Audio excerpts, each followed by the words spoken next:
généraliste avec un ENT, ça consiste en quoi exactement? Alors, on a deux façons d'utiliser l'ENT dans un établissement scolaire. La première, c'est de s'adresser uniquement à la communauté éducative. Donc on met en avant le travail qui a été effectué avec les élèves, les productions qu'ils ont faites lors des projets avec les enseignants. Donc c'est une façon de mettre en avant le travail qui a été fait. Les élèves peuvent l'utiliser dans l'établissement et hors établissement, donc chez eux à la maison. On peut mettre en avant aussi les actualités, alors les actualités au quotidien de l'établissement et au CDI. Par exemple, ça peut être utiliser un événement quel qu'il soit pour amener les élèves à utiliser l'ENT. Par exemple, un petit quiz sur la Saint-Nicolas. Ça va être un petit quiz sur Pâques. Qu'est-ce que Pâques? Que signifie la fête de Pâques? Qu'est-ce qu'on fait derrière cet événement? Ça va être par exemple la semaine, le printemps des poètes. Donc on met en place un petit fond documentaire autour de la poésie.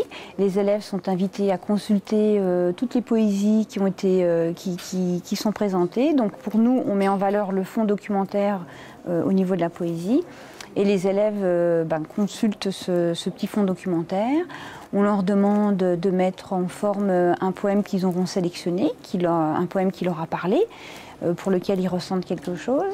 Donc ils mettent en forme de manière tapuscrite ou manuscrite ce petit poème.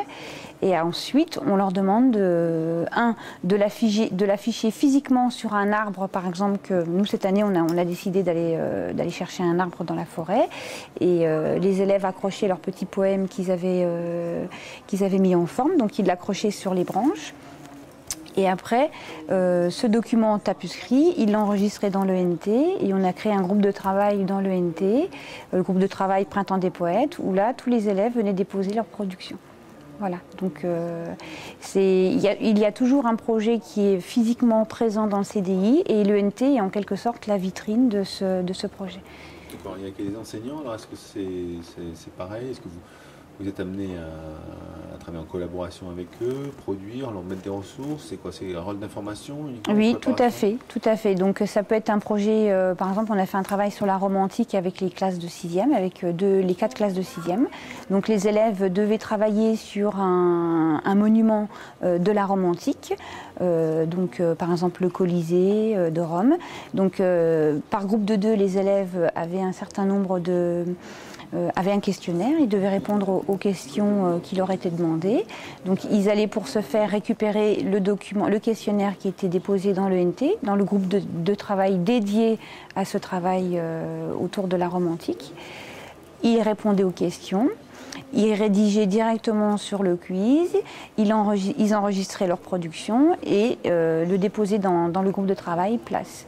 Ainsi, le professeur, lui, que ce soit dans l'établissement ou chez lui, pouvait récupérer le document et le corriger. Et voilà. Et donc ça nous permettait d'utiliser dans le même temps des ressources qui se trouvent sur Internet, mais les ressources aussi les ressources auxquelles le collège est abonné.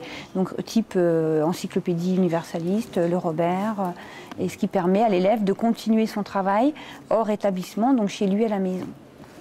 Est-ce que, donc, pour faire une sorte de synthèse, est-ce que depuis le développement des usages de l'ENT par la DOC et dans l'établissement en question, est-ce qu'on note un accroissement des relations entre les élèves et le CDI, les enseignants et la documentation? Est-ce qu'on voit qu'il y a un appel plus récurrent ou ça ne change pas grand-chose? Si, je pense qu'il y a une meilleure, alors je ne dis pas qu'il y a une meilleure communication, mais la communication est beaucoup plus fluide et beaucoup plus constante en fait. Et l'ENT, les élèves ont bien compris que grâce au groupe de travail, ils peuvent communiquer avec toutes les personnes qui ont été enregistrées dans le groupe de travail, quand on a paramétré en fait le groupe de travail. Et ils savent à tout moment aussi, ils ont bien compris que nous en amont, on s'est consulté, on a mis en place le projet et on a tout déposé dans l'ENT. Et les élèves trouvent les documents nécessaires à leurs questions quand ils ont une question auquel ils n'arrivent pas à répondre. Ils peuvent venir tant au CDI on leur répond, ils peuvent venir, enfin ils peuvent consulter leur professeur d'histoire-géographie, mais ils peuvent aussi aller dans l'ENT pour voir toutes les consignes qui ont été déposées. Et, la communication, elle est double, mais chacun trouve la réponse comme il veut. Donc soit l'élève il vient physiquement nous voir, soit il va dans l'ENT. Il a plusieurs possibilités pour trouver une réponse à sa question.